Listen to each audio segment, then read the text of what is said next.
Selamat malam dan selamat datang dalam webinar Tips Menjadi Mahasiswa Mandiri dan Kreatif. Saudara, apa kabar Anda hari ini? Saya berharap Anda semua dalam keadaan yang baik ya, tentunya sehingga dapat menerima materi yang akan disampaikan. Karena pada hari ini, saya Maria San Francisca, Duta Genre 2 Banyumas 2020, akan memandu jalannya acara dari awal hingga akhir.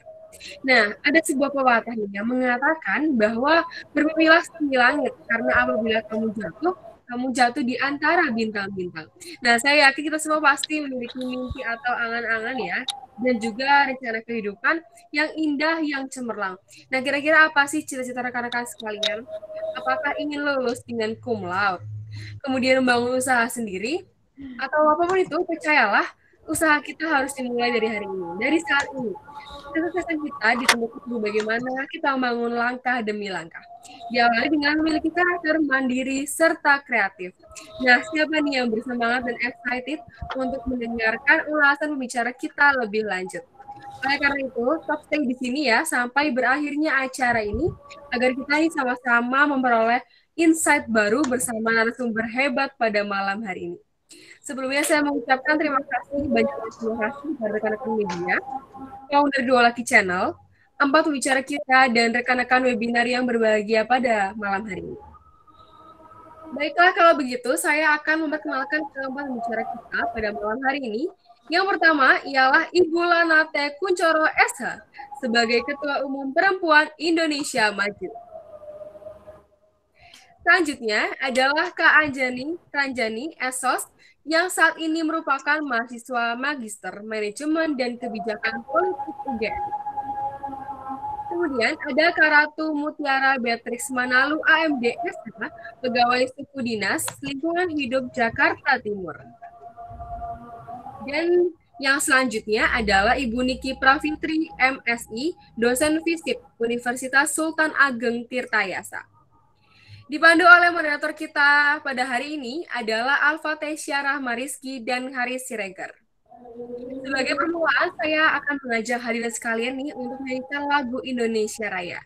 Harap untuk mematikan mikrofon ya, karena lagu akan dipimpin oleh Febian Nabila. Waktu dan tempat saya persilahkan.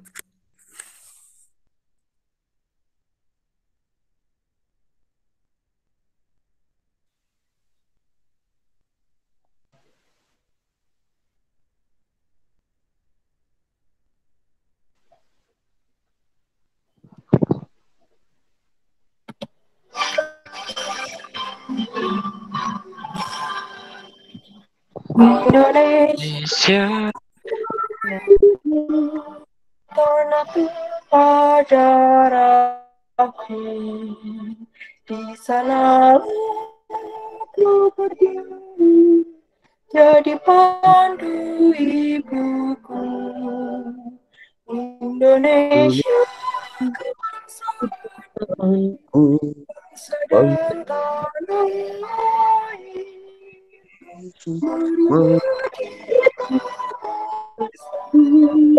Indonesia bersatu, hiduplah tanahku, hiduplah negeriku, bangsa rakyat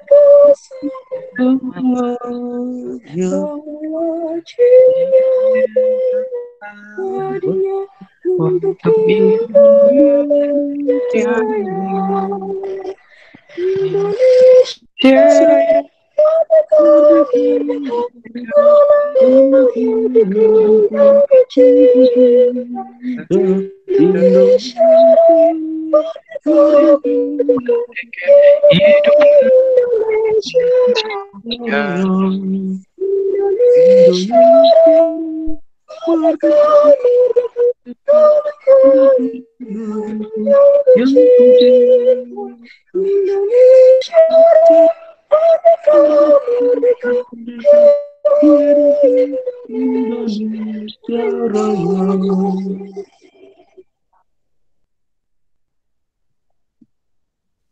Baik, terima kasih. Tanpa berlama-lama lagi, rangkaian acara selanjutnya adalah sesi materi yang akan disampaikan oleh moderator kepada narasumber. Kepada Karis, saya mempersilakan waktu dan tempat selanjutnya.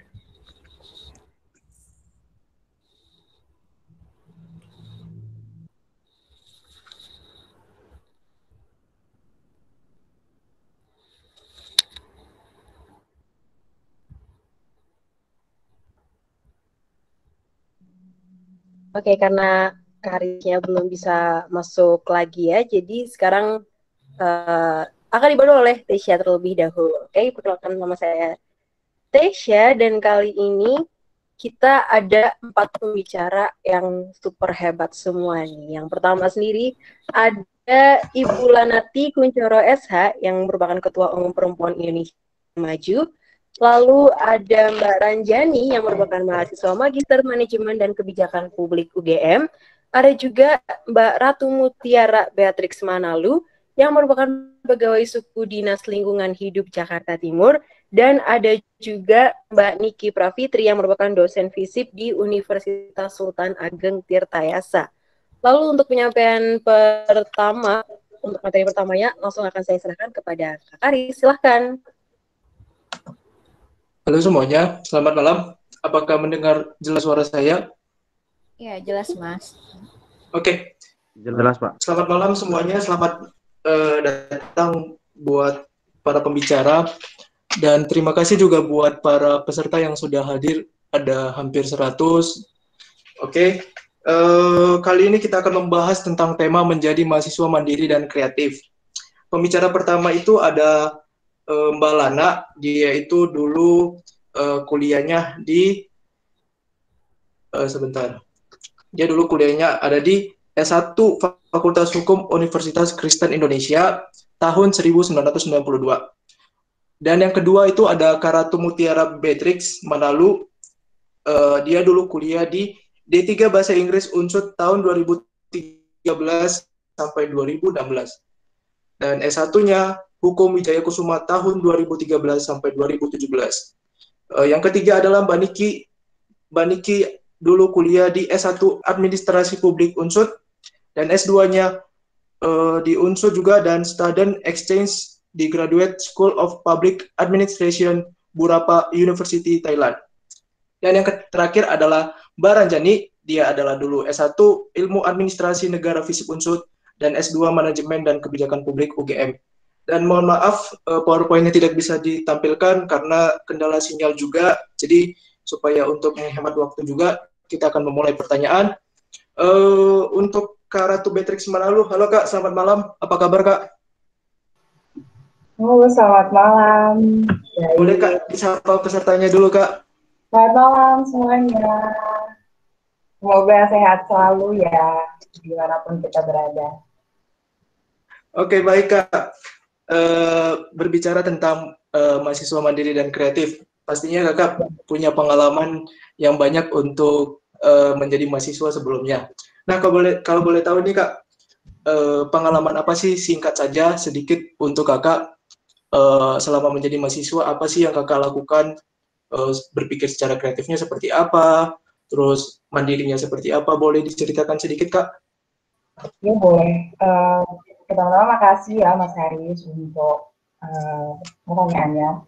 Pertama-tama saya kan kuliah itu D3 Bahasa Inggris, itu di Unsur. Nah,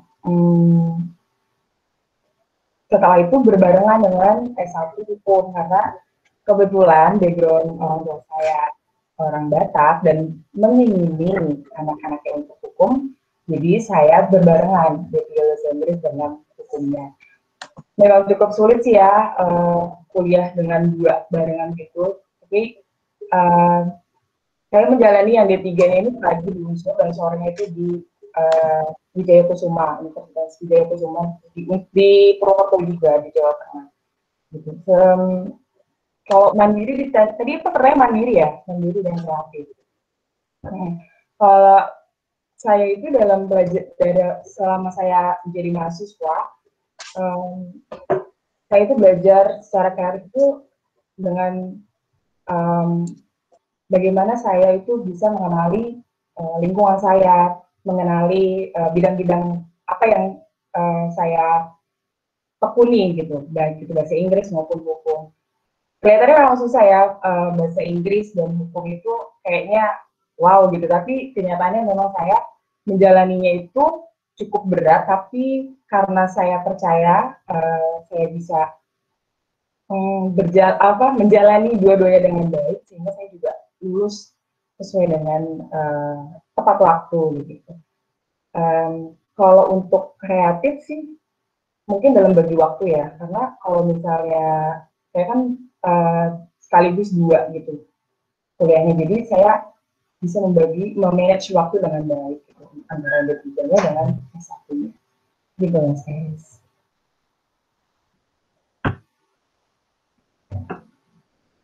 Halo, nggak kedengeran? Oke, Kak Beatrix, terima kasih Kak Beatrix jawabannya. Untuk Kak Beatrix lagi nih, Kak Beatrix, apa sih yang menjadi kemandirian belajar mahasiswa sendiri, Kak Beatrix? Ditinjau dari kreativitas belajarnya. Kemandirian belajar seorang mahasiswa itu menurut saya tidak selalu ditinggikan dari kreativitas belajar ya, tapi juga belajar dengan cara kreatif itu juga akan membantu seorang mahasiswa menjadi lebih mandiri dalam berbagai bidang pendidikan. Nah, hal itu juga dapat dibuktikan ketika mahasiswa belajar secara kreatif menurut hasil pengamatannya. Maka akan terbentuk hasil belajar yang lebih melekat pada diri mahasiswa itu sendiri. Dan kreatif belajar itu juga sangat berpengaruh pada sikap mahasiswa yang bersangkutan sehingga tidak mengandalkan teman atau kelompoknya. Seperti itu. Dan biasanya juga itu juga harus murni dari diri kita sendiri ya, harus inisiatif. Kalau kita itu harus berusaha untuk mencari ide-ide dalam mencari jalan keluar untuk sebuah masalah yang ada di perkuliahan kita kayak gitu. Dan kalau boleh tahu nih Kak, Kak Beatrix, bagaimana sih untuk lebih efektif belajar sebagai mahasiswa nih?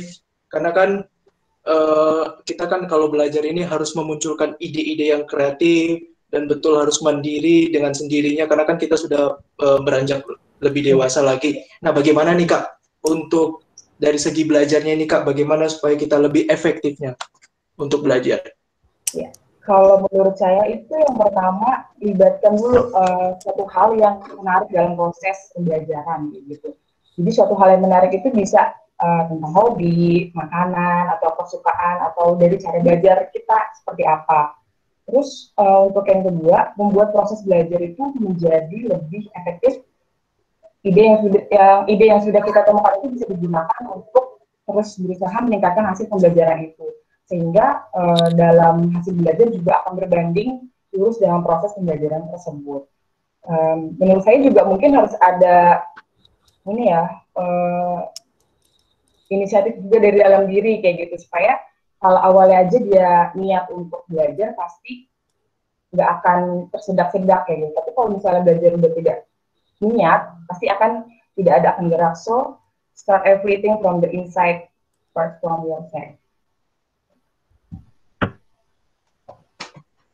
Oke, Kak Beatrix, untuk menjadi mahasiswa yang lebih berani dalam arti untuk mencoba hal-hal yang baru nih. Bagaimana nih Kak Beatrix? Ada nggak pengalaman Kakak? Kalau dari aku sendiri ya, kan pernah kita mendengar pepatah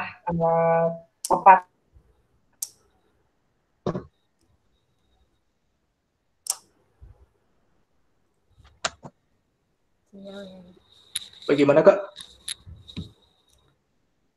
Ya, kalau menurut saya kan ada pepatah lama mengatakan pengalaman adalah guru terbaik. Jadi hal yang perlu berani kita coba itu adalah pengalaman yang baru selain di kampus aja gitu, tapi juga kita harus terjun secara langsung supaya setiap indera dalam tubuh kita ini juga akan menerima mengingat semua hal yang pernah kita alami gitu. Bukan hanya di dalam kampus tapi juga di luar kampus.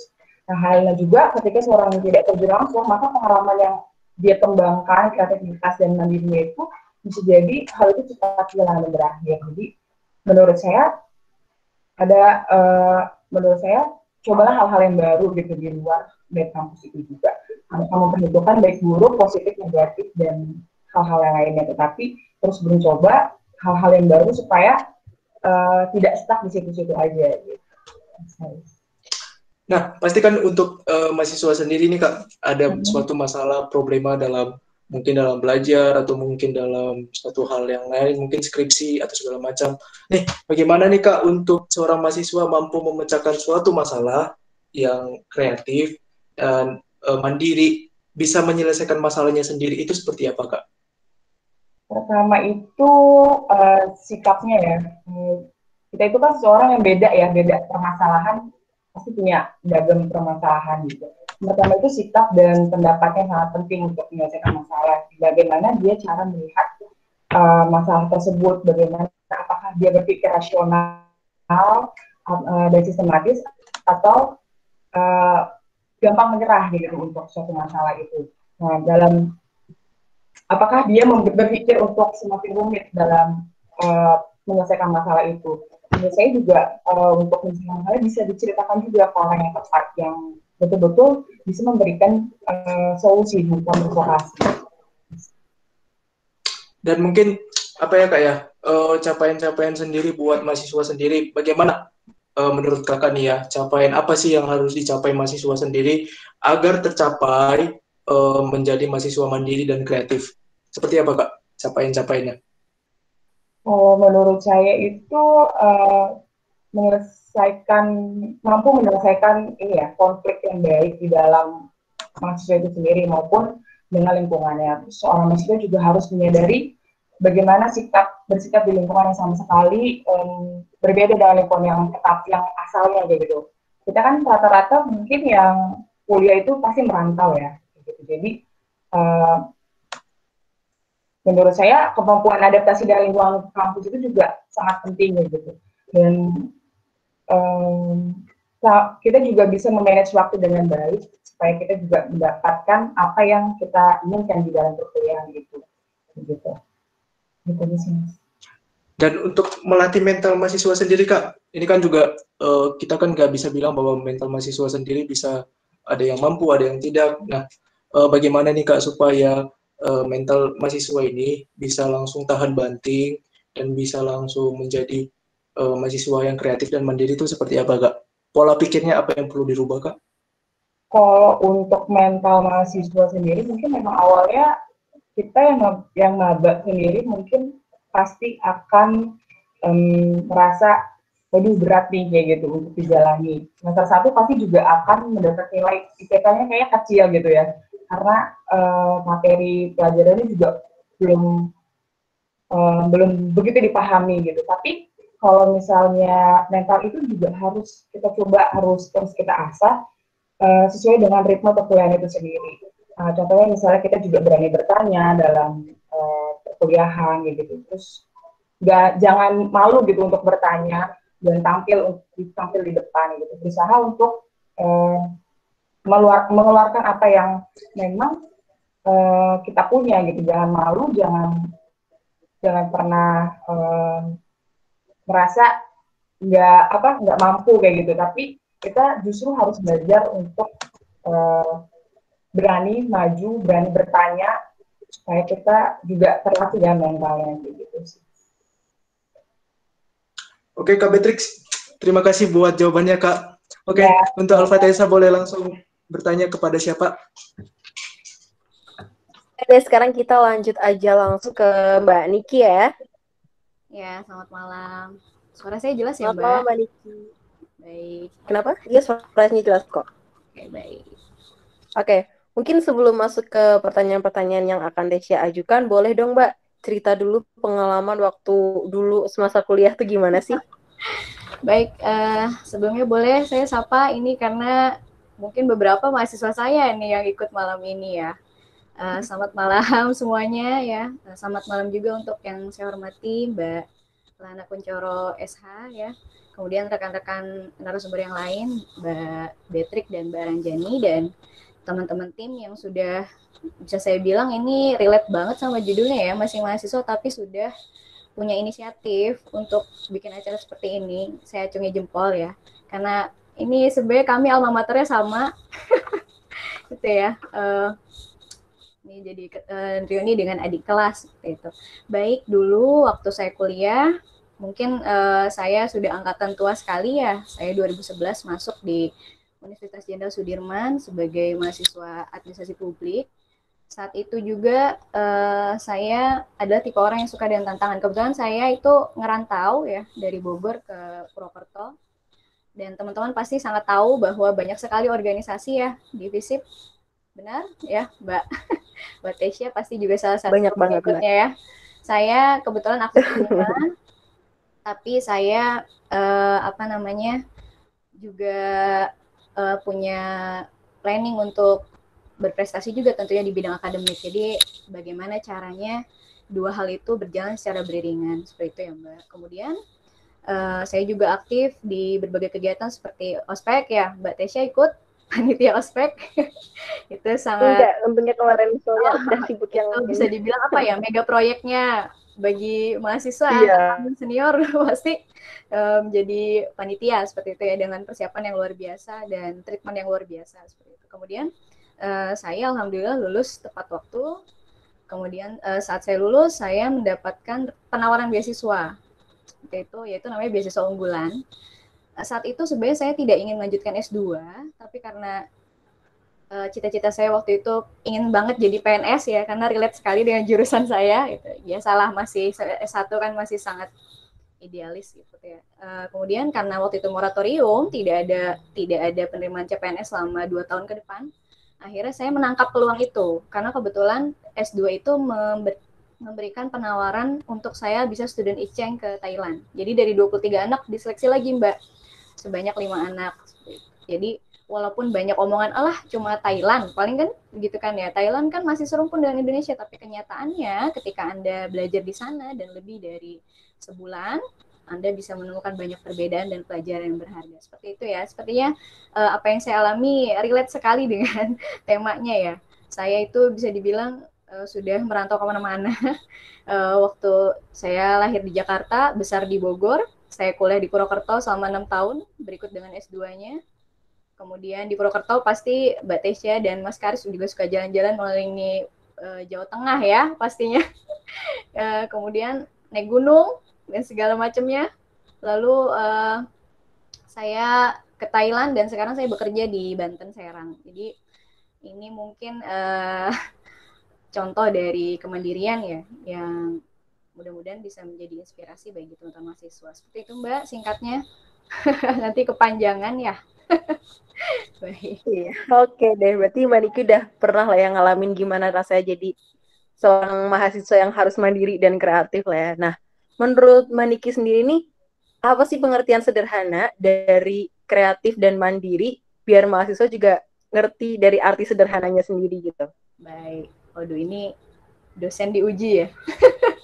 Oke, baik. Teman-teman, rekan-rekan mahasiswa-mahasiswi ya, atau mungkin teman-teman yang memang ada inisiatif untuk mengikuti seminar malam ini, bagi saya konsep sederhana dari kreatif itu sendiri kan berarti kemampuan ya, kemampuan pastinya untuk menghasilkan hal-hal yang baru. Kalau saya sendiri mengartikannya sebagai orang yang mau keluar dari zona nyaman, benar nggak? Karena emang orang yang kreatif itu pastinya dia mau mendobrak keterbatasan yang dia miliki, seperti itu secara sederhana. Kemudian apa sih mandiri itu? Mandiri juga sama, kemampuan yang direfleksikan pada sikap dan perbuatan di mana Anda bisa mengatur diri Anda sendiri, seperti itu ya, dan punya inisiatif untuk berkembang dengan kemampuan Anda sendiri. Atau mungkin teman-teman mungkin pahamnya mandiri itu berarti tidak bergantung dengan orang lain, seperti itu ya. Itu sih Mbak secara sederhana, kalau memang konsepnya secara sederhana ya. Dan ini dua-duanya saling melengkapi ya. Ini berarti satu garis lurus ini antara kreatif dan mandiri, seperti itu. Jadi bisa saya bilang mahasiswa-mahasiswa yang malam ini hadir dan tim dari Mas Karis ini dan Mbak Tesya ya, itu tentunya sudah memenuhi dua hal ini, mandiri dan kreatif, karena sudah mau melewati batas dirinya ya, keluar dari zona nyaman seperti itu. Yang ini biasanya malam minggu ngapain coba mahasiswa? Main game, ngapain? Tapi hari ini memilih untuk mencari ilmu, itu adalah kreatif seperti itu ya. Dan ini sudah sebenarnya secara nggak langsung sudah dilakukan oleh teman-teman, seperti itu Mbak. Untuk pertanyaan nomor 1. Baik. Oke, terus lanjut lagi nih ya Mbak. Ini kan Tesya sendiri juga yakin sih pasti masih banyak banget mahasiswa-mahasiswa yang kayak masih belum ada niatan kayak gitu buat mencari referensi baru tentang untuk menjadi lebih mandiri lagi dan kreatif lagi. Nah, Gimana sih Mbak caranya buat menumbuhkan rasa keingintahuan kita biar lebih kepengen tahu buat menjadi mandiri dan kreatif gitu? Baik, ini saya bicara dari segi tenaga pengajar ya, karena saya juga banyak bertemu dengan mahasiswa, baik mahasiswa yang baru ataupun mahasiswa yang sudah angkatan atas. Beberapa mahasiswa itu punya karakter yang tentunya berbeda-beda, dan kita nggak bisa memaksa itu ya. Misalnya ada, maaf teman-teman, ada yang introvert atau yang ekstrovert, seperti itu. Nah ini sebenarnya bagaimana teman-teman itu mampu membaca diri teman-teman sendiri, gitu ya. Bagi saya, mahasiswa ini terkadang permasalahannya adalah pertama tidak bisa menangkap peluang. Yang kedua adalah lingkungannya, Mbak. Seperti itu ya. Kalau saya perhatikan soalnya ini seperti mini research buat saya sebagai tenaga pengajar ya. Karena apa? Kita bahasanya mahasiswa apa? Kupu-kupu ya? Kuliah pulang, seperti kan. Tapi saya bilang, selama Anda menjadi mahasiswa yang tipe seperti itu, tapi di kosan misalnya Anda kreatif, menulis, membuat vlog, itu sebenarnya adalah kreativitas seperti itu. Jadi kalau teman-teman yang mungkin tidak senang dengan berorganisasi ya, karena mahasiswa itu identik dengan kegiatan berorganisasi, maka teman-teman bisa melihat peluang yang lain. Kalau misalnya teman-teman yang introvert itu lebih senang dengan menulis, silahkan menulis, buatlah novel yang bagus, jadilah novelis yang hebat. Saya selalu memotivasi seperti itu karena biasanya teman-teman itu membatasi diri. Jadi mahasiswa yang kreatif itu dikira hanya yang ikut organisasi aja. Sebenarnya enggak. Itu hanya ukuran mahasiswa pada umumnya. Bagi saya ketika Anda punya kemampuan di luar akademik yang bisa dikembangkan, ya itu namanya berarti Anda sudah mulai belajar untuk mandiri, mengenal diri Anda sendiri, dan juga tentunya kreatif, seperti itu. Sama dengan teman-teman yang ikut organisasi, ini pasti alasan yang sangat klasik ya, kalau ditanya, kenapa pengen ikut organisasi? Karena saya mau menerapkan teori yang saya pakai di kelas, bener nggak? Itu klasik sekali, mahasiswa pasti belajar alasannya seperti itu, gitu kan. Dan itu saya hargai dan saya apresiasikan apa dia sudah berusaha keluar dari zona nyamannya, seperti itu. Misalnya ikutan rapat, kan kadang pada males tuh ya, rapat itu kan banyak perdebatan, tapi di situ Anda bisa mengatasi keterbatasan Anda dari yang tadinya nggak bisa ngomong jadi bersuara di forum. Itu adalah sesuatu yang luar biasa, Mbak.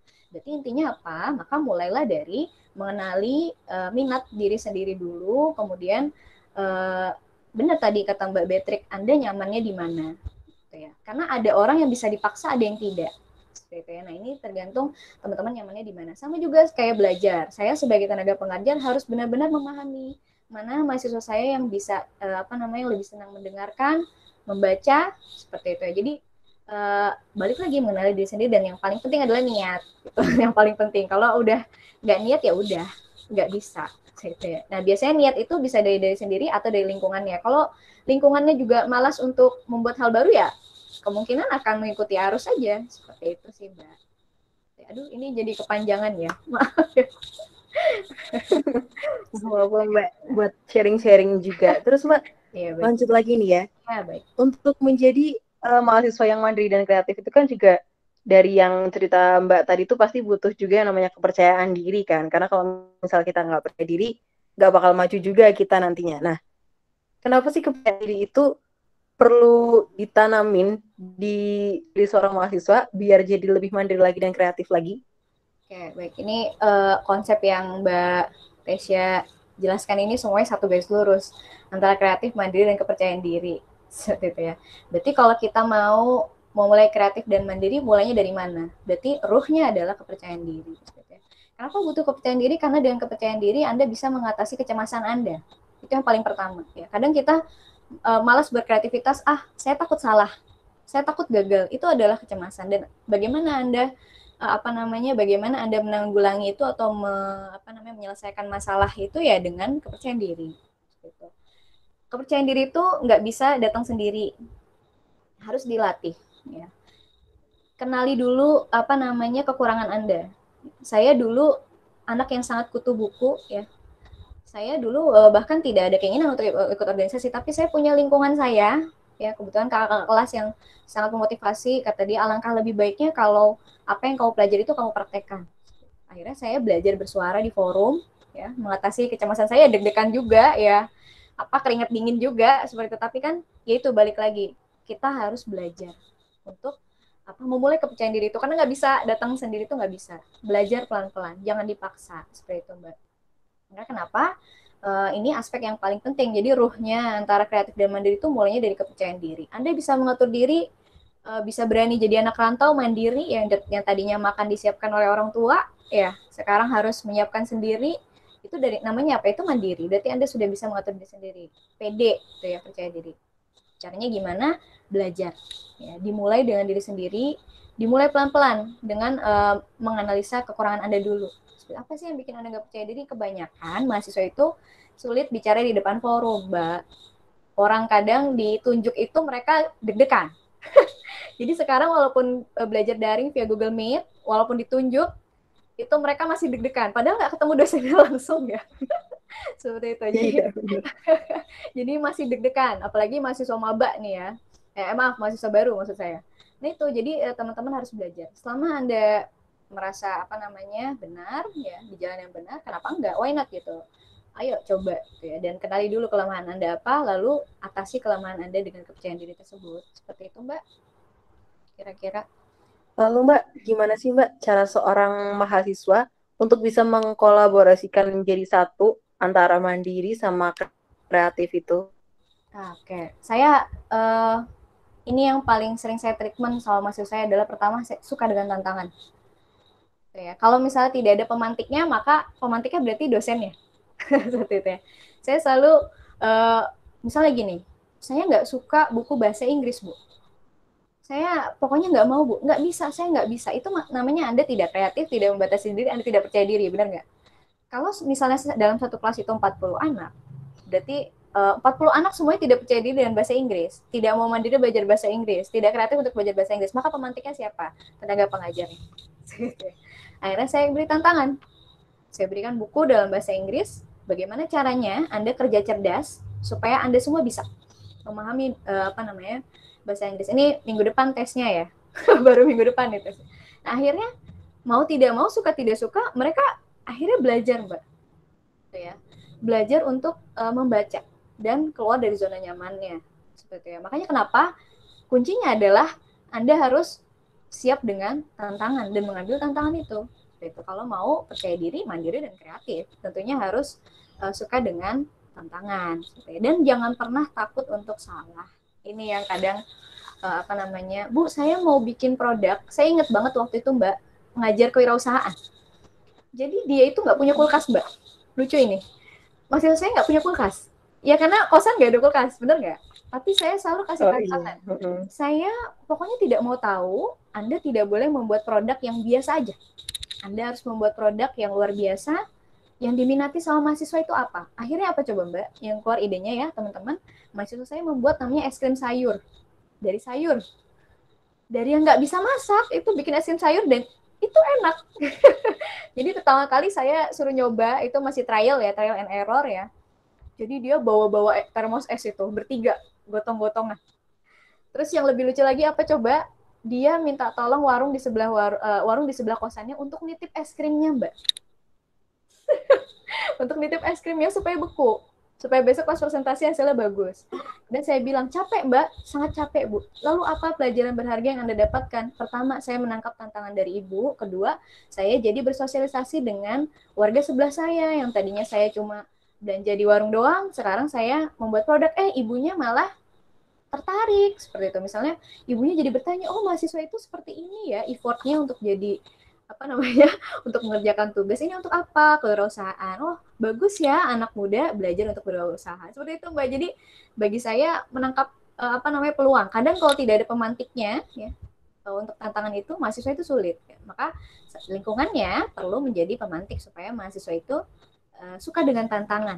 Biasanya gitu, pertanyaan akhir saya begitu. Kalau Anda lelah, terus pelajaran baru apa yang Anda dapatkan? Mereka baru sadar, oh Bu, alhamdulillah saya sekarang tadinya nggak bisa masak, paling tidak saya bisa bikin es krim gitu kan, dan saya bisa menjual. Alhamdulillah kemarin teman-teman yang kewirausahaan, saya terharu karena mereka memberikan sumbangan hasil kerja keras mereka ya, dengan segala alat yang limit di kosan itu untuk menyumbangkan ke teman-teman tenaga medis ya waktu itu, karena kan awal-awal COVID itu butuh butuh bantuan. Seperti itu Mbak, itu menurut saya inspirasional sekali dan itu dari mahasiswa sendiri gitu.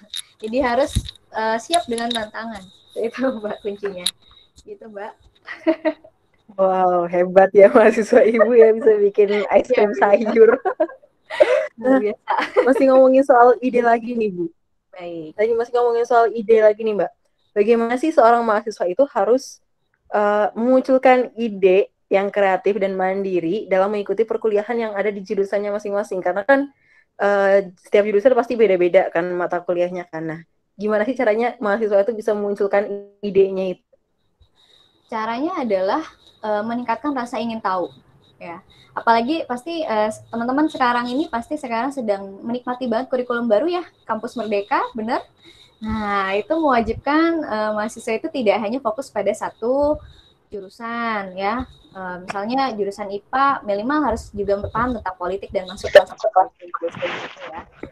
Nah, kemudian apa namanya?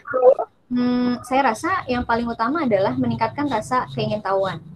Nah, kebanyakan mahasiswa itu acuh tak acuh sama hal-hal yang baru, ya.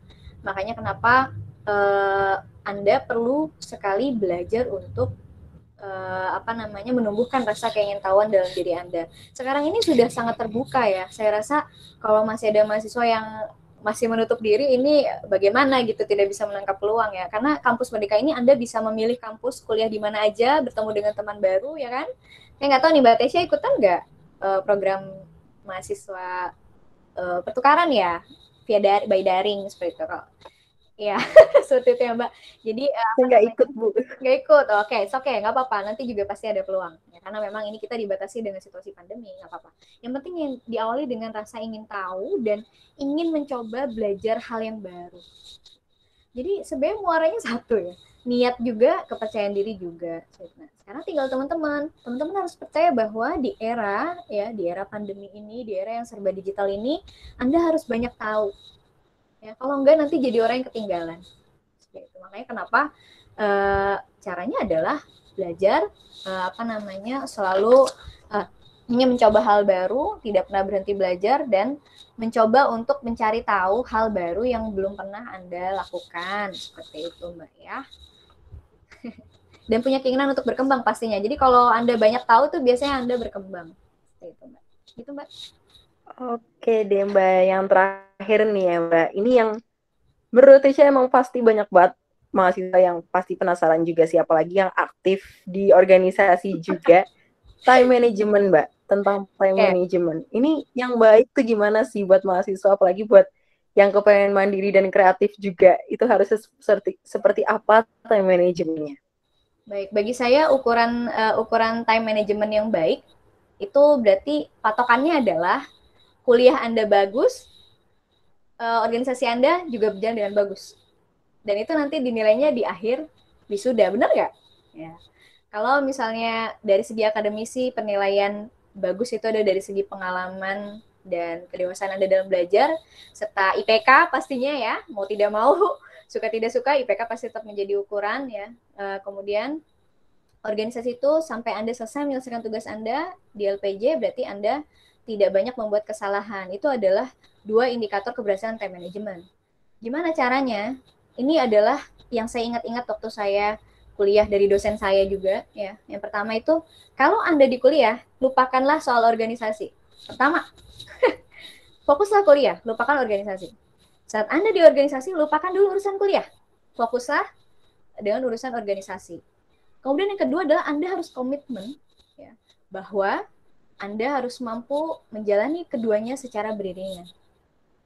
Beriringan dalam arti akademik Anda tidak boleh ketinggalan informasi, kemudian organisasi Anda tetap harus mengerjakan program kerja, ya bisa melakukan time management seperti itu. Jangan pernah merasa nyaman di salah satu, tidak boleh berat di salah satu sisi. Keduanya harus seimbang. Itu tadi saya bilang, kalau udah kuliah maka lupakan dulu organisasi. Kalau dari organisasi maka lupakan dulu kuliah. Gitu ya. Dan pertama ingat bahwa ya Anda itu kuliah niatnya mau apa? Ini skala prioritas juga adalah time management. Ya. Ingat bahwa organisasi adalah pendukung.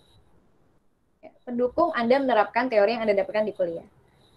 Tapi ingat bahwa wisuda itu tidak bisa diukur hanya dengan organisasi seperti itu. Jadi harus dengan kemampuan akademik seperti itu ya, Mbak. Tuh ya, beriringan. Terima kasih Mbak Niki. Sama mohon maaf kalau ada kata ada salah perbuatan ya.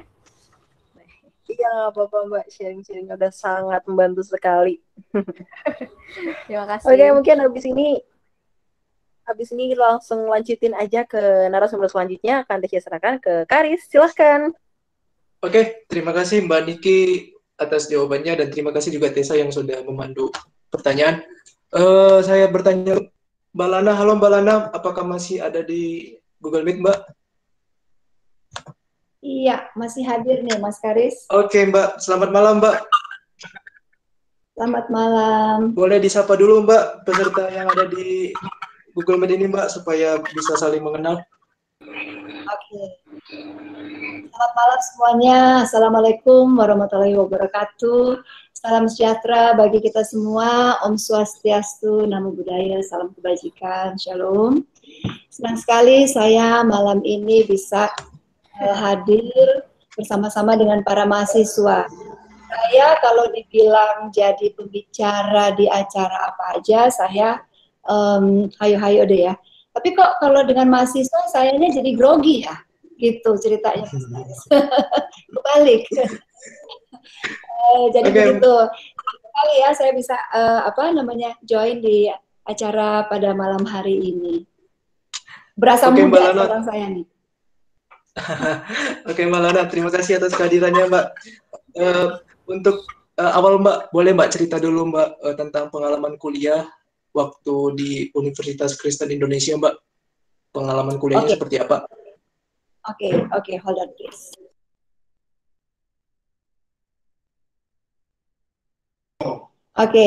Iya, pengalaman saya waktu kuliah, wah itu sudah berapa puluh tahun lalu ya. Saya masuk kuliah itu tahun 88, mungkin pada belum lahir kali ya. Jadi saya 88, saya kebetulan papa saya itu lawyer. Jadi dari kecil saya lihat buku-buku ayah saya tuh, wah kayaknya keren banget nih gitu kan, kayak di film-film gitu ya. Jadi semuanya saya koleksi gitu ya, saya betul-betulkan gitu semua buku-buku. Jadi dari situ jadi mungkin jadi pengaruh ya. Akhirnya saya masuk di Fakultas Hukum gitu. Fakultas Hukum juga karena banyak nonton film-film hukum juga gitu ya, jadi wah boleh juga nih gitu. Udah akhirnya saya join, saya ikut, dan memang saat itu dengan masih belum seperti sekarang ini ya, teknologi seperti sekarang ini, medsos dan lain-lain itu masih belum ada, jadi semuanya serba terbatas ya. Kalau mau janjian juga sama temen, janjian aja jam berapa di tempat mana, tapi ketemu aja gitu ya. Kalau sekarang kan apa-apa bisa ketemu. Nah itu sangat-sangat berkesan saya gitu ya selama kuliah, karena banyak sekali zaman itu dosen-dosen yang memang senior, masih ada zaman-zaman dosen yang masih yang ada dari orang Belanda gitu kan zaman dulu ya. Jadi kayaknya seneng banget bahasa Belanda, dosennya orang Belanda gitu ya. Belajar hukum apa gitu itu dosennya juga. Jadi memang senang sekali ya pada zaman saya itu, apalagi banyak ikut organisasi saat itu. Memang dari dulu saya senang organisasi. Mungkin itu kali Mas Haris ya. Oke, baik Mbak. Kalau boleh tahu nih Mbak, pertanyaan buat Mbak, apa sih Mbak yang harus dipersiapkan dari awal ini Mbak bagi mahasiswa ya, untuk menjadi mandiri dan kreatif? Iya Mas Haris. Jadi tentunya pertama kita harus mengenal diri kita sendiri dulu ya, kemampuan kita sendiri. Apa sih nih minat dari kita sendiri, seperti yang tadi saya sampaikan bahwa wah kayaknya saya seneng nih di hukum gitu kan ya. Maksudnya di Fakultas Hukum ya. Jadi minat saya cari dulu nih minat saya apalah gitu ya. Dan apalagi zaman sekarang itu kan lebih lebih isi ya, lebih gampang lagi karena kita kan bisa browsing, cari referensi, apa kira-kira nih yang sesuai dengan minat saya gitu. Jadi memang balik-balik lagi itu memang harus cari sesuai bidang yang akan kita tekuni. Memang kalau pada saat masih SMA gitu kadang-kadang kan masih suka tahu-tahu hari ini maunya di A, besok di B, dan C. Itu semuanya akhirnya nanti terbentuk pada saat mau kita mutusin gitu, mau masuk jurusan apa gitu kan ya. Dan tentunya selain minat itu juga kita tentunya bisa mencari dan pelajari gitu ya, universitas, kampus, atau di bidang apa itu yang bisa mengakomodir juga dengan tidak cuma jurusan atau apa, tapi mungkin ada hobi-hobi kita juga nantinya. Oh bagus nggak ya organisasinya, umpamanya yang senang organisasi, bagus nggak ya untuk hal-hal yang lain lah yang berhubungan dengan minat kita. Tentunya harus kita pelajari dan mencari referensi-referensi untuk memperkuat supaya kita juga nyaman berada di satu universitas yang akan kita masuki. Begitu ceritanya. Ya. Untuk ini Mbak, untuk mahasiswa tidak hanya juga belajar dan juga tidak hanya berorganisasi, ada pasti waktu luang mereka sendiri untuk mengisi kegiatannya. Nah, bagaimana Mbak cara mahasiswa untuk lebih kreatif lagi mengisi waktu yang kosong itu supaya menjadi kreatif dan mandiri, Mbak? Iya, ya seperti yang tadi saya sampaikan. Jadi memang pada saat sebelum kita masuk ke kampus atau jurusan yang kita akan masuki, tentunya kita kan sudah mapping nih, wah universitas ini kayaknya bisa mensupport ya minat kita di sana gitu kan. Kalau kita mau masuk kuliah gitu, tentunya kita udah lihat wah di sini olahraganya bagus bagi yang senang olahraga, atau wah ini seninya nih keren banget nih. Terus begitu kelompok studi atau organisasinya nih bagus sekali. Jadi tentunya kita lihat dulu nih gitu ya, dan memang harus enjoy gitu pada saat kita masuk di situ. Dan mengisi waktu luangnya, saya hanya contoh nih anak saya kebetulan baru lulus dan baru balik gitu ya. Dia mengambil hospitality di Swiss. Dari tahun 2017 dan baru selesai kemarin nih bulan Juli. Nah, bulan Juli itu baru balik dia ke sini gitu kan. Jadi dia itu di sana kan semuanya terbatas gitu. Maksudnya bukan terbatas dalam hal pendidikan, bukan, maksudnya hobinya itu karena dia tuh seneng musik. Jadi sebelum dia berangkat ke Swiss itu dia seneng band. Terus udah gitu ternyata tanpa saya tahu fansnya juga lumayan banyak gitu, dia vokalisnya gitu kan. Nah untuk pada saat dia pergi ke Swiss itu dia belajar gitu, dia gimana caranya untuk mengisi hobinya itu kan gitu ya. Kalau di apartemennya sendiri itu terbatas, dia nyanyi yang ada juga tetangga-tetangganya suruh be quiet gitu kan ya, yang ada pada komplain. Akhirnya dia ke taman gitu, dia duduk, dia nyanyi kan, biasa di sana kan bisa gitu ya, tapi hanya 1 jam. Yang ada juga orang pikir dia mahasiswa kali ya, yang ada sambilan gitu. Yang ada tempat gitarnya dia orang ngasih dia nyanyi, orang ngasih ini gitu, tips gitu. Jadi ketawa aja gitu ya, dia cerita gitu. Nah, memang ya seperti itulah contohnya gitu ya, kreatif kalau kita umpamanya di tempat kita tidak bisa mengakomodir gitu kegiatan kita, ya tentunya ya gimana sih kita kreatif sendirilah gitu ya. Jadi bisa mengisi kegiatan kita, begitu ceritanya. Nah, iya Mbak, untuk mahasiswa yang sering aktif di organisasi nih Mbak, bagaimana Mbak untuk caranya mereka supaya di organisasi ini ya Mbak ya, memunculkan atau mungkin menciptakan mahasiswa-mahasiswa yang mandiri dan kreatif selama mereka berorganisasi? Ya, tentunya pada saat kita mau di dalam mengikuti atau join di satu komunitas atau organisasi apapun itu, tentunya yang paling penting itu kita harus percaya diri, ya kan? Percaya diri, dan kemudian kita mau membaur dengan teman-teman gitu ya. Kemudian pada saat kita mau masuk tentunya di satu komunitas atau organisasi, itu tentunya kita sekali lagi saya bilang referensi dulu nih, komunitas yang mau kita masuki ini apa sih, bidang apa yang akan kita masuki, supaya kita juga ada ada ilmu gitu kan ya untuk masuk di situ, nggak blank banget gitu kan. Nah kemudian juga tentunya kita pada saat kita masuk kita juga lihat ini kegiatan organisasi ini apa aja sih programnya, program jangka pendek, jangka panjangnya tuh apa gitu kan ya. Jadi kalau pas saya masuk di situ gitu, oh ternyata saya fit gitu di dalam organisasi ini gitu. Terus target organisasi ini di setiap bidang apa sih, terus bidang yang ingin saya ikuti apa nih targetnya, mungkin saya bisa kasih ide dan lain-lain. Jadi kita jadi mandiri karena kita percaya diri, kemudian kita tentunya kreatif pada saat menjadi bagian daripada organisasi tersebut gitu. Jadi ya itu aja sih mungkin, jadi lebih dan bisa mingle, bisa berbaur, yang paling penting itu. Dan yang paling penting mau belajar dan rendah hati gitu. Mbak, untuk sebagai mahasiswa nih Mbak, pasti kan ada kekurangannya di dalam berorganisasi dan mungkin dalam belajar dan hal lainnya.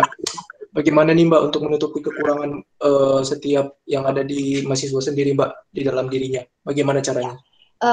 Jadi kalau ditanyakan bagaimana mahasiswa tersebut menutupi kekurangan gitu kan ya ada dalam dirinya, ya tentunya untuk menutupi kekurangannya dia harus aktif gitu ya.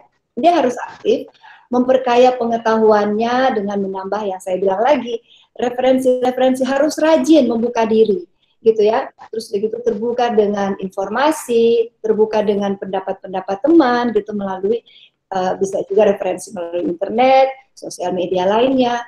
Terus memperkaya skillnya gitu ya. Yang paling penting memperkaya skill yang dia rasa kekuatan saya di sini nih gitu, yang dia rasa sesuai dengan minatnya itu. Jadi pada saat ada dimanapun gitu, setiap pertemuan atau kegiatan itu, jadi kita juga jadi percaya diri. Oh iya, tapi bukan sok tahu ya, oh saya udah tahu nih begini, enggak, tapi setidaknya kita udah tahu ya bahwa oh ya ini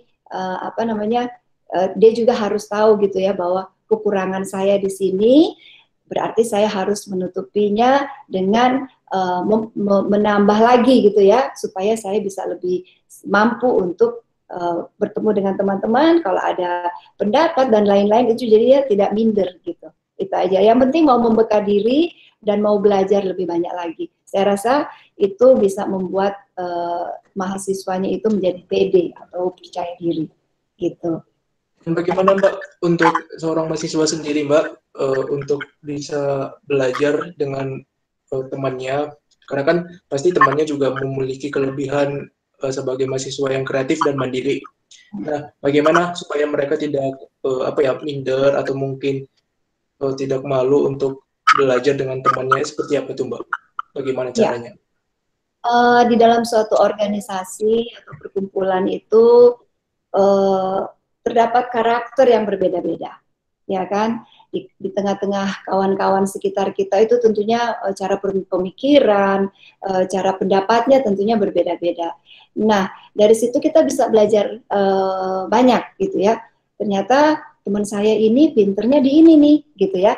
Ya bertanya gitu ya. Yang tadi saya bilang membuka diri. Tanya kalau tidak mengerti gitu, tanya supaya kita juga bisa seperti teman kita itu gitu. Jadi kita harus banyak belajar ke teman-teman yang kita rasa juga memang mampu, dan mungkin para senior juga kita bisa tanya gitu kan, terus begitu mengambil ilmunya mereka, dalam artian tuh saling sharing lah, gimana kok saya do this kok nggak bisa gitu ya, saya bikin itu juga nggak bisa, gimana sih kok kamu bisa gitu ya. Jadi mau membuka diri dan rendah hati itu yang paling penting gitu, supaya apapun yang kekurangan kita itu kita bisa tahu, oh ternyata saya bisa tutupi dengan hal-hal seperti ini gitu ya. Mengambil hal-hal positif dari teman-teman itu sangat baik gitu. Mungkin kalau kita belajar, kita males belajar, kita lihat teman kita oh iya ya, kayaknya dia bisa memanage waktu nih. Gimana sih caranya memanage waktu gitu ya? Seperti itulah kira-kira. Dan ini terakhir Mbak, kan mahasiswa sendiri kan juga punya hal-hal yang tentang dalam pikirannya sendiri itu pesimis, mungkin apa ya, tidak mampu untuk memecahkan suatu masalah. Nah, tips dan trik dari Mbak sendiri nih supaya mahasiswa itu bisa berpikir secara kreatif bagaimana supaya dia tidak pesimis ataupun yang lain dan bisa secara mandiri, Mbak. Itu bagaimana tips dan triknya, Mbak? Ya, jadi balik lagi yang saya bilang itu bahwa kita harus percaya diri. Percaya diri itu yang paling penting. Karena kalau kita sudah tidak percaya diri, apalagi yang bisa kita banggakan gitu ya. Jadi percaya diri itu yang paling penting, dan yang penting itu juga tidak takut untuk gagal dalam situasi apapun. Jadi kalau kita gagal ya teruslah belajar supaya kita tetap memperbaiki kegagalan-kegagalan yang pernah kita lewati itu. Dan kemudian action. Kita harus beraksi gitu ya. Kalau kita hanya ngeliatin teman kita kok sukses gitu ya, kok saya nggak bisa, kok saya gagal melulu, ya nggak bisa gitu. Terus gitu, jadi ya memang harus beraksi gitu ya, bahwa oh oke, kemarin saya gagal, enggak, kali ini saya harus maju, harus cemungut gitu kan ya, nggak mau lagi kayak kemarin gitu. Dan kemudian kita harus membangun network dengan teman-teman kita gitu, karena teman-teman kita itu adalah investasi terbesar kita, dalam artian tadi lagi bahwa semakin kita banyak belajar, mendapat masukan dari teman-teman kita, tentunya itu juga akan memperbaiki dan memperkaya diri kita sendiri juga, dalam hati memperkaya ilmu, pengetahuan, dan pertemanan gitu ya, pergaulan gitu. Dan kemudian kalau umpamanya mahasiswa juga mau berusaha terus untuk maju ya, tidak pantang, dan juga selalu harus tidak boleh pantang menyerah, karena bagaimanapun juga begitu kita masuk di dalam suatu pendidikan, perkuliahan gitu, kita harus tetap terus semangat, dan yang paling penting itu bisa membagi waktu, memanage waktunya dengan baik gitu. Organisasi bisa gitu. Seperti tadi yang Mbak Niki sampaikan, harus bisa, organisasi harus bisa juga, kemudian perkuliahannya juga, studinya juga bisa. Jadi harus di balance gitu. Mungkin itu Mas Karis.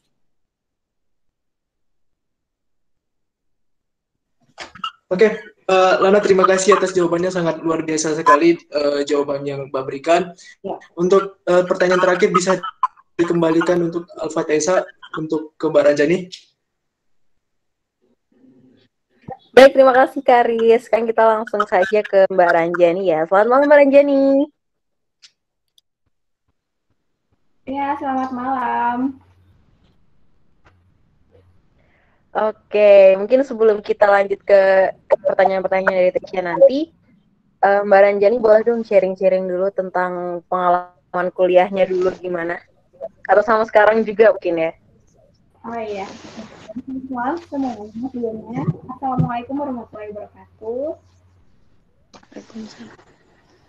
Ya, sharing-sharing aja. Jadi saya dulu itu S1-nya di jurusan Ilmu Administrasi Negara yang sekarang sudah berubah menjadi Ilmu Administrasi Publik Divisi Unsur. Nah, saat ini saya sebagai mahasiswa di Magister Manajemen dan Kebijakan Publik UGM. Nah, untuk pengalamannya mungkin masih relevan dengan kakak yang sebelumnya menyampaikan, Bu dosen Niki itu kakak tingkat saya dulu di Alma Mater S1. Jadi memang dulu semasa kuliah S1 saya pada awal semester saya adalah mahasiswa kupu-kupu. Nah, di semester 3 hingga semester akhir, akhirnya saya keluar dari zona nyaman saya, mencoba mengikuti beberapa organisasi, sampai akhirnya saya memutuskan untuk berkembang di satu organisasi, yaitu Himpunan Mahasiswa Jurusan. Nah, di situ setelah saya menjadi anggota pengurus, lalu saya lulus, ya dari saya menjadi bagian dari organisasi itu tentunya banyak sekali pengalaman, pembelajaran, dan manfaat yang saya peroleh hingga saat ini gitu. Bahkan dari organisasi itu mengantarkan saya ke beasiswa-beasiswa yang saya terima. Nah, sewaktu saya S1, saya adalah penerima beasiswa BUBNC, yaitu kerjasama antara Kemendikbud dan BRI, CSR BRI gitu. Nah, tentunya teman-teman di sini tahu, dan di sini kan banyak maba ya. Nah, untuk teman-teman kalau memang diberi kesempatan dan waktu untuk bergabung di organisasi atau kegiatan kemahasiswaan lainnya, sebisa mungkin untuk dapat berkontribusi, karena memang manfaatnya itu tidak hanya untuk pengembangan soft skill kita tentunya, tetapi ada manfaat-manfaat lain yang tentunya untuk diri kita sendiri.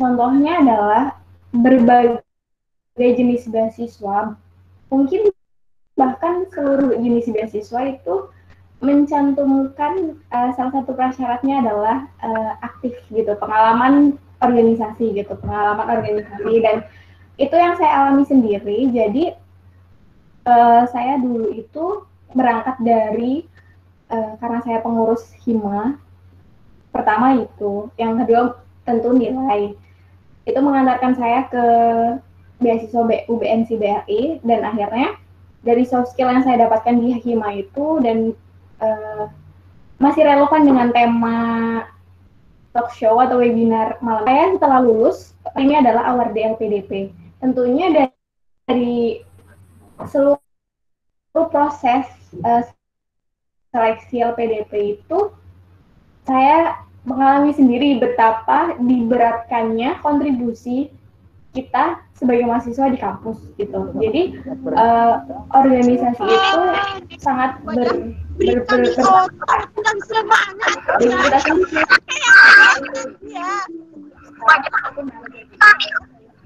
untuk membangun negeri Magister Manajemen dan Kebijakan Publik dengan beasiswa LPDP dari Kementerian Mbak Tasya. Oke, terima kasih Mbak. Wah, ternyata banyak beasiswa yang bisa diikutin ya Mbak ya. Oke, menurut Mbak Ranjeni sendiri nih, ciri-ciri pribadi dari seorang mahasiswa yang harus dimiliki untuk menjadi mahasiswa mandiri dan kreatif itu apa sih? Ya, mungkin kalau ciri-cirinya ini saya ngambil konsep pengertian mandiri dan kreatif dari Kak Niki tadi ya, yang disampaikan oleh Kak Niki. Nah, kalau menurut saya pribadi, ciri-ciri pribadi mahasiswa yang kreatif dan mandiri itu tentu yang pertama percaya diri. Karena saya juga halo, assalamualaikum. Punya kemauan, tapi kita tidak langsung baca diskusi ya. Itu lataan me kemampuan tersebut. siapa ini kasihan? Panas. Nah, salah aku. tanggung jawab mahasiswa yang Teh, anu putih. jadi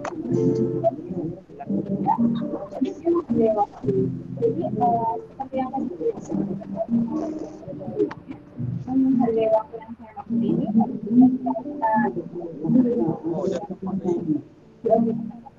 Apa ini nomor mata?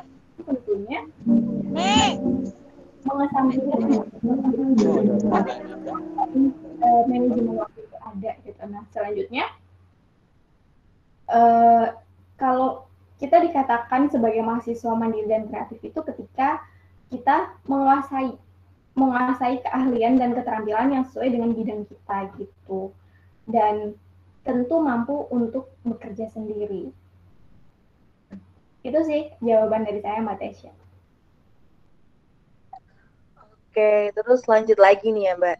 Kenapa sih mengapa seorang mahasiswa tuh harus terbuka diri dan apa ya biar nggak jadi penghalang buat mandiri dan kreatif gitu? Karena kan pasti banyak banget mahasiswa yang ngerasa kayak introvert mungkin ya, jadi kayak nggak bisa membuka dirinya dan malah jadi kupu-kupu mungkin. Nah itu kenapa sih seorang mahasiswa tuh harus terbuka gitu? Kenapa seorang mahasiswa harus terbuka? Yang pertama tentu karena kita terbuka itu untuk membentuk tujuan hidup gitu ya. Karena mahasiswa itu kan kita udah di fase umur-umur dewasa lah ya, yang udah seharusnya kita menentukan arah atau tujuan hidup kita mau kemana gitu. Yang pertama itu, kita harus terbuka untuk tujuan hidup kita. Yang kedua, ya untuk termotivasi untuk mencapai tujuan tersebut. Jadi dengan kita terbuka, kita tahu tujuan hidup kita apa, lalu selanjutnya kita akan tahu, kita akan memotivasi diri sendiri untuk mencapai tujuan tersebut gitu. Terus setelah itu pasti peluang akan terbuka juga. Jadi kayak selama ini kita tertutup, padahal peluang yang masuk banyak, tapi kita menutup diri kita sendiri akan peluang tersebut gitu. Terus kalau misalnya kita terbuka, tentunya ketahanan terhadap masalah itu akan ada gitu. Jadi kayak ketika masalah ada, ya udah kita akan ada ketahanan sendiri gitu. Terus selanjutnya, kalau kita terbuka, pasti kita memiliki kemampuan untuk menangani perubahan gitu. Jadi kayak kita tuh aware sama perubahan yang ada gitu. Jadi misal, oh ini ada ini ya, oh kita kan terbuka. Jadi kita bisa memilah nih, bisa mengambil mana yang baik, mana yang buruk gitu aja. Dan selanjutnya itu tentu dengan kita terbuka pasti kepercayaan diri kita meningkat gitu. Itu sih Mbak Desya. Oke, nah kalau dari pengalaman Mbak sendiri nih, apalagi kan di sini kan juga banyak mahasiswa baru juga kan. Ya. Waktu dulu, ya nggak cuma dulu waktu jadi maba aja sih. Kalau menurut Mbak sendiri, dari pengalaman Mbak itu, untuk beradaptasi terhadap lingkungan baru di dunia mahasiswa, agar menjadi mandiri dan kreatif itu, seperti apa sih Mbak? Iya, kalau adaptasi di lingkungan baru, kalau menurut saya tuh ada dua jenis mahasiswa ya. Satu yang memang dirinya sendiri itu terbuka langsung bisa beradaptasi, tapi ada juga mahasiswa yang butuh media untuk beradaptasi gitu. Nah, saya sendiri kalau bicara tentang pengalaman saya sendiri, saya adalah mahasiswa yang butuh media untuk dapat beradaptasi atau berkembang gitu kan. Nah, media saya di sini saya organisasi. Jadi berawal dari mungkin teman-teman maba nanti akan menemui beberapa kepanitiaan sebelum menjadi pengurus dari organisasi tersebut, tentu biasanya dilibatkan di kepanitiaan atau di pesertanya gitu. Nah, di situ saya mencoba untuk berkembang di situ. Jadi organisasi saya gunakan sebagai media pengembangan diri gitu. Berarti dari organisasi ya Mbak ya? Ya. Oke. Lanjut lagi nih Mbak, untuk jadi gimana sih Mbak caranya seorang mahasiswa harus biar nggak larut-larut lagi dalam hal-hal yang nggak baik dalam memiliki ide yang kreatif dan mandiri Mbak?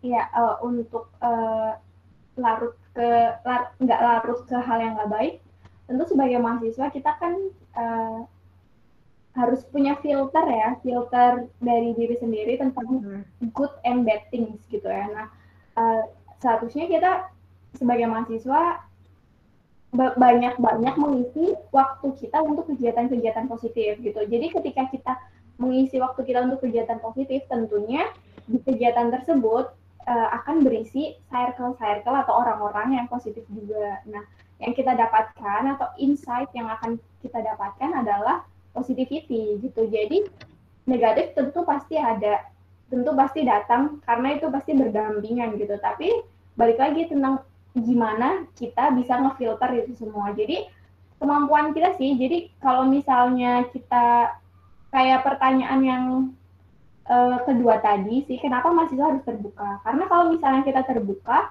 kita punya ketahanan sendiri nih. Kita punya ketahanan sendiri terhadap suatu masalah dan kita punya adaptasi yang tinggi terhadap sebuah perubahan gitu. Masih linear sih. Jadi ya kita harus terbuka, open minded gitu sih kalau dari saya.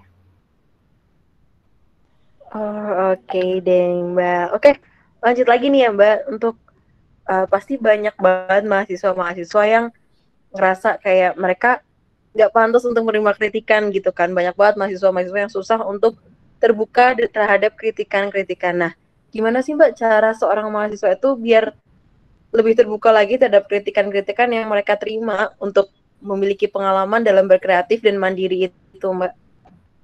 Ya, kalau bagaimana cara kita untuk terbuka, tentu ya kita harus open minded gitu. Nah kalau saya analogikan atau saya ibaratkan itu seharusnya kita sebagai mahasiswa itu kan sejatinya masih mencari jati diri gitu ya, masih mengejar tujuan dan cita-citanya gitu. Harusnya kita memposisikan diri kalau ibarat kita gelas, kita itu harusnya sebagai gelas kosong. Jadi kalau misalnya kita adalah gelas kosong, kita mau datang atau berada di tempat baru manapun, kita akan mau menerima air dan bisa diisi gitu. Tapi kalau misalnya kita memposisikan diri, oh saya udah cukup nih, udah penuh gitu, udah nggak butuh semua itu akan terjadi penolakan otomatis gitu. Jadi seharusnya kita memposisikan diri sebagai saya nggak tahu apa-apa nih gitu, saya mau tahu nih gitu. Jadi gelas kosong yang haus akan pengetahuan tapi tahu juga batasan yang baik dan buruk. Gitu sih kalau saya. Oke, lalu Mbak, ini yang pertanyaan terakhir ya. Apa saja sih yang dibutuhkan oleh seorang mahasiswa biar memiliki kreativitas yang tinggi? Pertama tentu keluar dari zona nyaman ya. Jadi kadang tuh mahasiswa tuh terlena lah, apalagi maba, dapat euforianya teman-teman baru dari berbagai daerah gitu ya, dari bahkan mungkin dari berbagai jurusan dan SMA yang beda gitu. Ada yang memang diniatkan untuk di jurusan itu, ada yang nggak tahu nih kok bisa sampai di jurusan itu gitu kan. Jadi, nah ada akhirnya ketika bertemu ada yang oh yaudah kita nyamannya begini, udah main. Tapi ya di situ kita nggak akan improve, di situ nggak akan ada self improvement gitu. Nah kalau misalnya kita mau improve, ya kita keluar dari zona nyaman kita dan kenali sebenarnya kita bisa apa sih gitu. Kadang tuh kebiasaan kita tuh ketutup sama kenyamanan kita. Jadi kalau misalnya selalu mau stuck di zona nyaman, kayaknya nggak akan bisa kegali tuh bakat-bakat itu atau kemampuan atau ya keahlian lainnya itu. Jadi ya kunci utama pasti keluar dari zona nyaman. Yang kedua pasti harus percaya diri sih. Dan time management itu penting banget. Itu sih Mbak Tasya. Oke, terima kasih Mbak Ranjani. Dan karena sudah keempat narasumber kita sudah menyampaikan materi-materinya, sekarang mungkin kita bisa melihat dari di kolom komentar dulu, karena udah ada beberapa pertanyaan juga yang tadi Tasya lihat ya. Ada dari Margareta Irene. Malam Kak, untuk sesi tanya jawab nanti aku mau tanya dong dan minta saran. Aku udah kuliah semester 7, udah semester 7. Pas tengah-tengah gini rasanya bosan banget kuliah karena sudah mulai punya usaha kecil-kecilan. Jadi merasa kuliah sudah tidak dibutuhkan. Gimana sih caranya biar kita semangat kuliah lagi untuk kuliah yang banyak tugas dan lain-lain? Mungkin dari keempat narasumber kita ada yang bisa menjawab?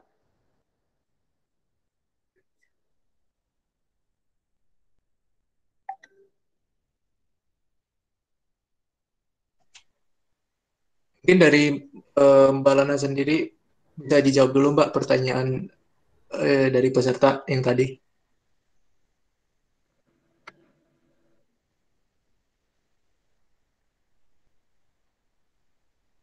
Halo Mbak, mohon maaf nggak ada suara. Ya. Oke. Bisa diulang lagi, sorry, pertanyaannya tadi. Oke, pertanyaannya tadi katanya udah kuliah semester 7, terus pas di tengah-tengah rasanya bosan banget kuliah karena sudah mulai punya usaha kecil-kecilan, jadi merasa kuliah sudah tidak dibutuhkan lagi. Gimana caranya biar bisa semangat kuliah lagi untuk kuliah yang banyak tugasnya, begitu Mbak? Oke, ya. Memang kalau kita melakukan sesuatu itu, apalagi di saat kuliah, dan sekarang ini kan lebih banyak waktunya ya, secara fisik itu kan tidak seperti yang biasa ada di kampus gitu ya, dan lebih banyak berkegiatan di rumah gitu. Nah mungkin memang ada poin tertentu yang membuat sehingga kita tuh ada bosennya juga, itu sudah pasti gitu ya. Nah kalau umpamanya kita mau melakukan bisnis, bedanya bisnis dan kuliah memang sangat beda ya. Tapi ya kembali lagi, semangat itu harus tujuan dan goalnya itu seperti apa, itu targetnya kita itu juga seperti apa, harus kembali ke kita sendiri. Target kita umpamanya kuliah sekarang ini, saya kayaknya harus lebih semangat lagi, itu semua datang dari diri kita. Atau mungkin apa ya, kalau umpamanya kita mau atau saya bisnis dulu deh umpamanya kan, atau saya mau bisnis dulu karena kayaknya lucu juga nih kalau sudah punya penghasilan sendiri gitu. Nah itu juga memang harus dipisahkan gitu ya. Atau kalau memang menjalankan dua-duanya, time managementnya itu lagi balik-balik lagi. Kita harus bisa memanage waktu kita dengan baik ya, karena kalau umpamanya kita juga nggak komit di bisnis, umpamanya kita juga sudah mengeluarkan tenaga, waktu, bahkan umpamanya kita udah chip in gitu ya, kita udah ikutan di modal gitu kan. Wah ini harus saya perhatiin gitu. Nah sementara kuliah pun kita punya target juga gitu. Kembali lagi ke diri kita sendiri gitu. Mana yang akan kita fokuskan? Jadi kuliah atau bisnis sambil kuliah. Nah itu memang harus kita separate ininya aja, target-targetnya seperti apa gitu. Mungkin itu kali ya kalau dari saya, supaya tetap semangat untuk cepat-cepat menyelesaikan kuliah. Itu juga sebenarnya penting, karena saya orang tua juga ya gitu ya, karena saya juga mau kalau saya punya anak, gue secepatnya kuliah deh, nanti kalau mau bisnis nanti bisa nyusul. Sebenarnya nggak juga gitu, sambil kuliah bisa juga punya bisnis dan berkegiatan lainnya. Yang penting ya itu dia tadi, harus bisa membagi waktu antara bisnis dan kuliah gitu, supaya semuanya bisa dapat dan berhasil dengan baik. Mungkin dari saya itu kali ya, Mbak.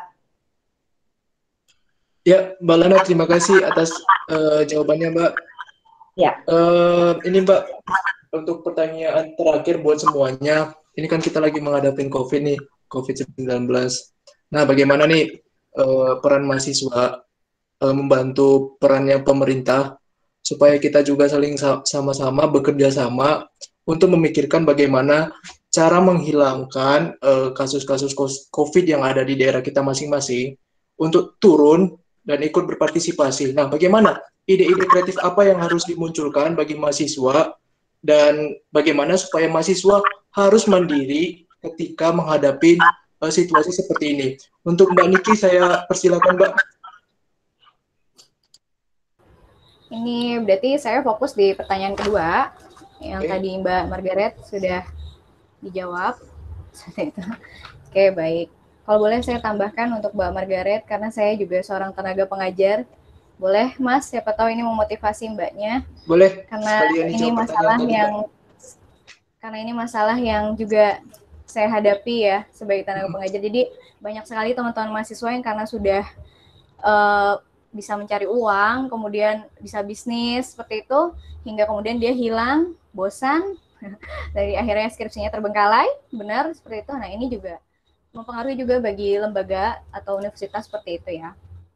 Mbak Margaret, kalau boleh saya beri saran sebagai tenaga pengajar, ya, coba ingat-ingat lagi tujuan awal Mbak. Benar kata Ibu Lana tadi, bahwa goals itu harus dipegang, seperti itu ya. Ingat bahwa dulu saat kamu masuk kuliah itu belum punya bisnis dan belum punya uang. Siapa yang mau biayain? Orang tua. Seperti itu ya. Maka bagi saya kuliah itu juga yang pertama adalah bukti kuliah on time itu juga bukti tanggung jawab Anda terhadap orang tua. Ingat lagi perjuangan Anda di awal seperti itu. Dan ingat bahwa apalagi Mbak Margaret adalah seorang perempuan dan sekarang itu pendidikan sangat penting untuk perempuan ya. Karena nanti kita kan akan menjadi seorang ibu dan akan mendidik juga anak-anak kita seperti itu. Jadi saya harap bisnisnya juga bisa jalan, kemudian kuliahnya juga bisa jalan, dan temukan cara belajar yang nyaman untuk Anda seperti itu ya. Dan jangan lupa sharing. Biasanya apalagi karena daring ini kan biasanya teman-teman ini bosan karena nggak ketemu sama teman-temannya. Itu biasanya bosan karena seperti itu. Jadi saya harap Mbak Margaret bisa menemukan metode belajar yang baru, yang menarik, dan jangan sungkan untuk diskusi dengan dosennya. Jadi buat teman-teman mahasiswa untuk sharing dengan dosennya, Bu, saya ada kendala ini. Bu, saya bosan dengan metode ini. Atau mungkin pakai bahasa yang baik ya. Jangan bilang, Bu, saya bosan dengan cara Anda mengajar. Jangan. Bu, kira-kira apakah ada metode yang menarik bagi saya untuk saya belajar mata kuliah supaya saya lebih semangat lagi. It's okay. Jadi sharing is caring gitu ya. Jadi jangan takut untuk sharing dengan dosen Anda ya, apalagi di masa pandemi. Kami juga paham betul mahasiswa itu pasti sangat bosan.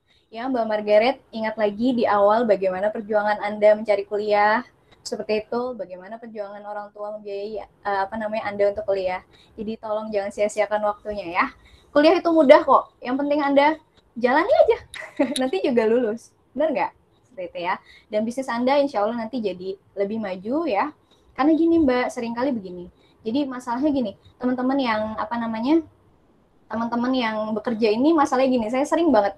Jadi biasanya mepet hampir DO nih. Mepet hampir DO baru menghubungi dosennya. Itu sering banget seperti itu ya. Jadi kami ini dilematis gitu, mau nolong atau enggak gitu ya. Kemudian masalahnya adalah ketika dia sadar bahwa ingin naik tingkat ya, untuk teman-teman yang kerja di perusahaan, misalnya ingin naik jabatan, ternyata yang ditanya itu ijazah S1-nya.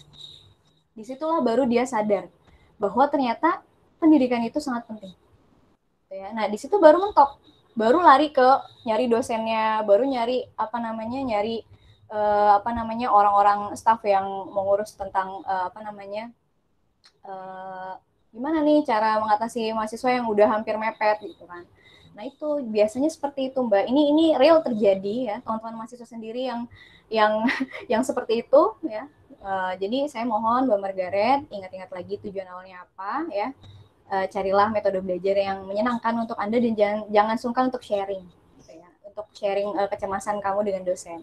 Kemudian yang kedua, gimana sih cara kita berkontribusi di masa pandemi? Ini saya mau memberitahu ke teman-teman mahasiswa. Kadang mudah sekali bagi kita mengkritik sebuah kebijakan. Seperti itu ya. Karena kita tidak ada di posisi sebagai analis kebijakan. Gitu. Bahwa saat pandemi ini adalah masa-masa yang sangat dilematis bagi semua pihak. Seperti itu. Maka apa yang paling penting penyelesaiannya adalah unity. Ayo mari kita sama-sama bersatu ya. Sekarang mahasiswa itu punya peran nggak sih? Jangan cuma mengkritik aja, mahasiswa itu juga punya peran besar sebagai agent of change, gitu ya. Maka gunakanlah medsosmu untuk hal yang baik. Campaign-lah tentang bagaimana cara mencuci tangan yang baik. Itu hal yang sederhana. Tapi itu sangat bermanfaat. Seperti belum lama, saya meminta teman-teman mahasiswa saya yang sedang dalam program magang untuk melakukan penyuluhan. Dia bilang, Bu, sulit sekali mengubah masyarakat itu untuk pakai masker gitu. Loh, kalau Anda tahu sulit ya bagaimana pemerintah harus memeluk semua warganya. Begitu. Berapa juta orang yang harus diubah mindset-nya. Maka mulailah dari diri Anda sendiri ya, gunakan medsos Anda atau minimal ke keluarga sendiri, kasih tahu, Bu, tolong pakai masker. Bu, tolong ini COVID sudah meningkat. Seperti itu. Jadi bagi saya semua sekarang punya peran untuk saling mengingatkan. Karena yang paling penting sekarang itu kan belum ada vaksinnya. Yang paling penting itu kan solusinya berarti protokol kesehatan. Maka yuk kita sama-sama gunakan media yang kita punya, kemampuan yang kita punya untuk sama-sama sharing ke lingkungan kita. Nggak apa-apa walaupun hanya bisa mengubah satu orang, itu adalah sebuah perubahan yang luar biasa.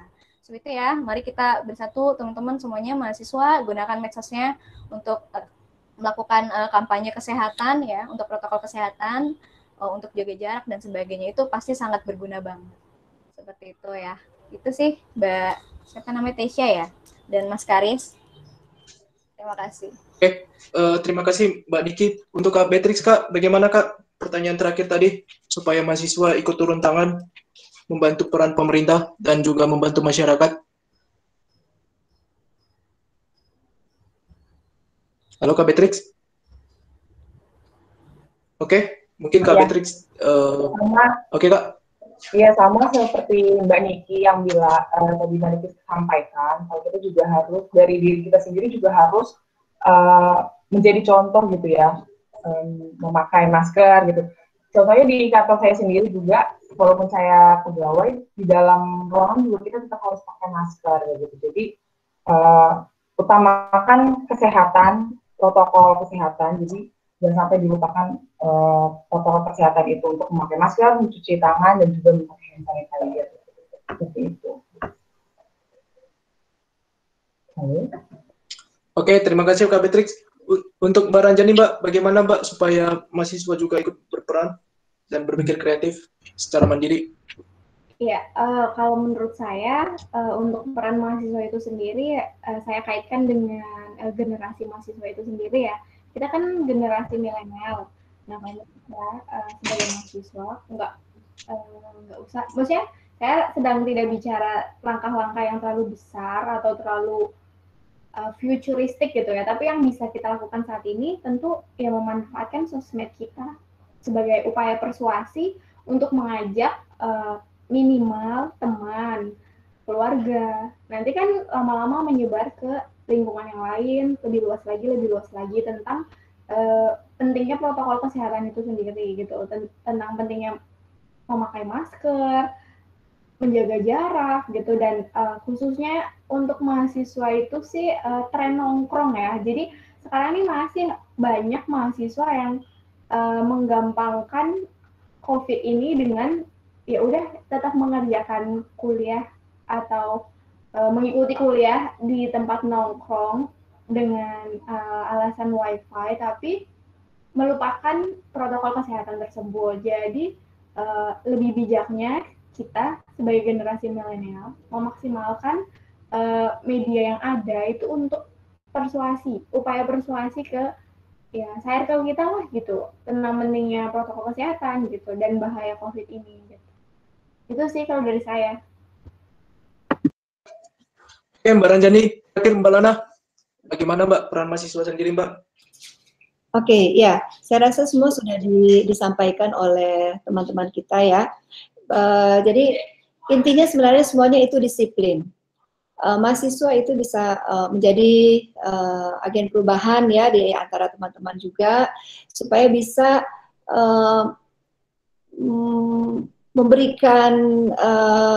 memberikan informasi yang jelas dan baik melalui medsos yang dimiliki masing-masing, gitu ya. Karena bagaimanapun juga disiplin dalam menjalankan protokol kesehatan ini sangat penting, gitu.